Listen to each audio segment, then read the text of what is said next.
देखा था ना आपने। अरे पुलिस तो छोड़िए, पानी बरसाने वाली गाड़ी थी, आंसू गोला छोड़ने वाली गाड़ी थी, रबड़ गोली छोड़ने वाली गाड़ी थी, अग्निशमक की गाड़ियां थी, जैसे मानो किसी आतंकवादी से लड़ाई में आए हैं। इतने बेशरम, इतने निर्लज हो चुकी है आज यह सिस्टम। ऐसा टीम बनाकर आई थी जैसे मानो वो रैयतों से नहीं बल्कि किसी आतंकवादियों से मुकाबला करने आए हैं। क्या हाल होगा आपको सोच के देखिए।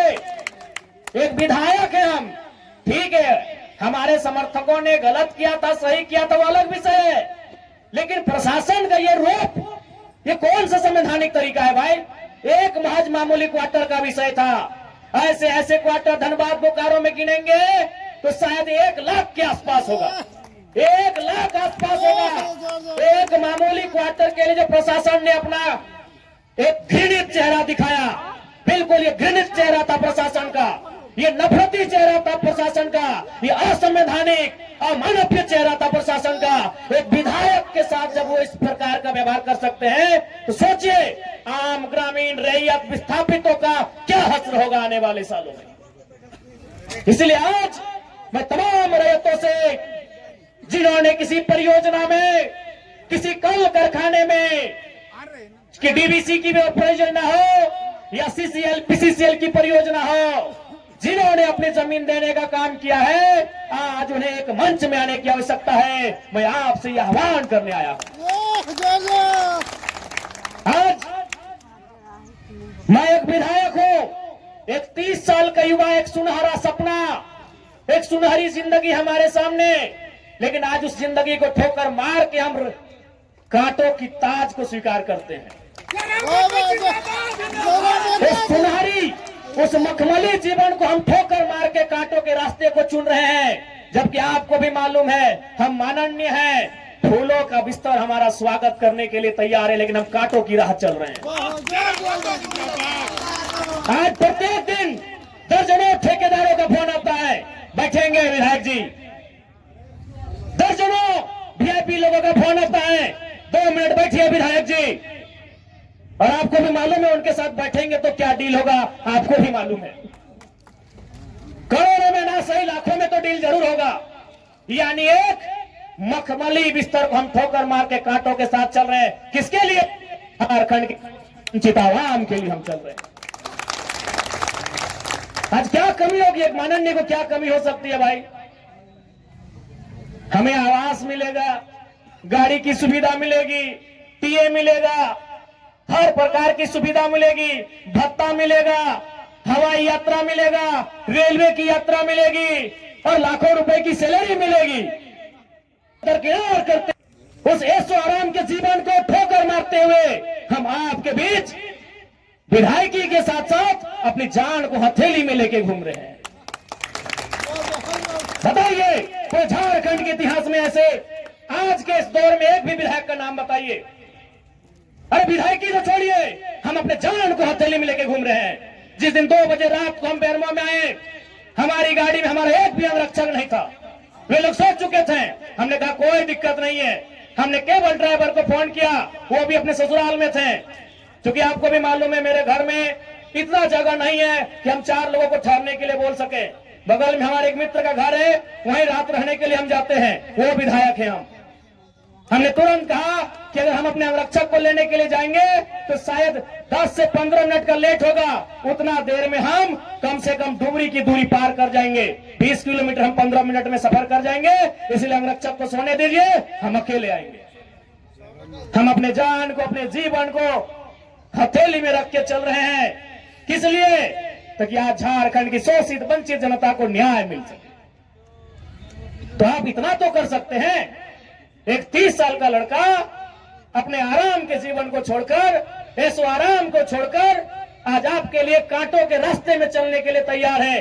आप कम से कम ये जो 15, 16, 50, 60 समितियां बना के रखे हैं विस्थापन के नाम में, क्या एक नहीं कर सकते हैं? आप जिस दिन एक करेंगे इनको यहां से उखाड़ के फेंक देंगे। अब कीजिए। आज बीएसएल में भी हम जाते हैं, वहां 52 समितियां हैं। विस्थापन मोर्चा, विस्थापन क्रांतिकारी मोर्चा, विस्थापन उल गुलान मोर्चा, तो विस्थापन इनकलाब मोर्चा, 52 से 50 समितियां हैं। आप अपने आप को एक कीजिए, आज अपने निजी स्वार्थ का त्याग कीजिए, आज अपने मन के मतभेद को त्याग कीजिए, क्योंकि आज अगर नहीं संभले तो याद रखिएगा आने वाले 20 सालों में, अरे आज तो कम से कम आपके हिस्से की बात कोई कर पा रहा है, आपकी हक की बात कोई बोल पा रहा है, आने वाले दिन अगर बोलेंगे ना तो शायद आपकी जबान काट ली जाएगी, बिल्कुल काट ली जाएगी। ये कौन सा रूप था? आप ही बताइए, कौन सा रूप था प्रशासन का? आज हो सके आज भी मेरी बातों को कुछ लोग तोड़ मोड़ के प्रस्तुत करेंगे कि विधायक के बोल सुनिए। अरे उनको नहीं मालूम है विस्थापन का दर्द क्या होता है। अगर वे विस्थापन को अध्ययन कर लेते तो शायद ये बोली बोलने का अवसर नहीं देखते। इसलिए आज मैं आपको स्पष्ट कहना चाहूंगा, और मैंने विधायक बनने से पहले ही कहा था, मैंने सांसद का चुनाव लड़ने से पहले ही कहा था कि आज जो हाल मैं देखता हूं पूरे झारखंड का, आज जो मैं अफसरशाही का व्यवहार देखता हूं, आज जो मैं प्रबंधन की मनमानी देखता हूं, मैंने बहुत दुखी होकर कहा था कि मैं पीएचडी का स्कॉलर हूं, लेकिन मैं शायद इस बात को आप लोग मेरा गलत कहें, लेकिन मैं कह रहा हूं कि कोयलांचल में रहने वाले लोग जो विस्थापित लोग हैं वो हम दो, हमारे दो नहीं, 2 बच्चों को एक्स्ट्रा जन्म दीजिए और उनको केवल और केवल विद्रोह की भावना के साथ तैयार कीजिए कि आपको बदला लेना है। बिल्कुल इस मेरी बात से बहुत सारे लोगों को आपत्ति होगी कि माननीय कैसा बोल रहे हैं, लेकिन उनको क्या मालूम कि जिस जमीन को हमारे बाप दादा ने 1970 में दिया है, हमारे बाबूजी मर गए, लेकिन आप भी जवान बेटा वो बुढ़ापे की ओर चला गया है, लेकिन इंसाफ नहीं मिल पाया है। और ये तो गनीमत है। झारखंड के किसान भोले भाले हैं, झारखंड के किसान सरल हैं, झारखंड के किसान सीधे साधे हैं कि आज 1970 की लड़ाई को घिस घिस कर अपने जीवन को, अपने खून को गला गला कर लड़ रहे हैं। अरे ये बंगाल याद होगा तो 1964-65 का दौर था।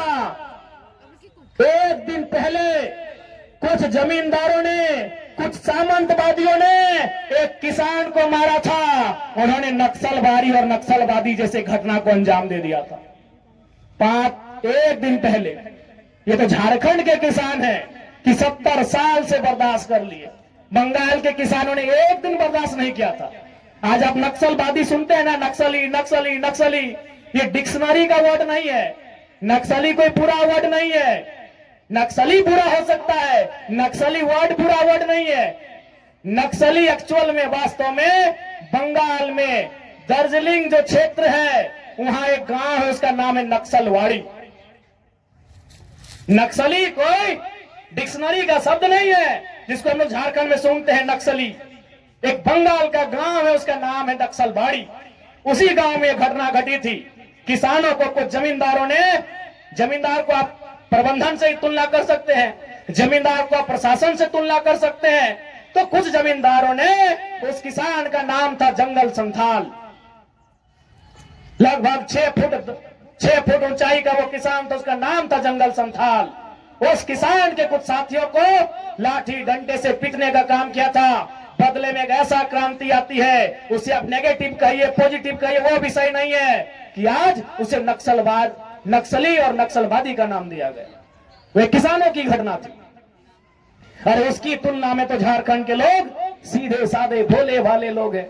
आज 70 साल से पिस रहे हैं, आज 70 साल से घिस रहे हैं। आज कई पीढ़ियां बर्बाद हो गई। आंखों के सामने बूढ़ी माँ इलाज के अभाव में तड़प तड़प के मर गई। आंखों के सामने जवान बेटा बेरोजगारी से तंग आकर खुदकुशी कर लिया। आंखों के सामने इतनी घटनाएं घट गई। आंखों के सामने इतनी घटना घटने के बाद भी आज झारखंड बर्दाश्त कर रहा है। ये बंगाल होता तो आज नक्सलबारी जैसी कई घटनाओं को अंजाम दे चुका होता। फिर भी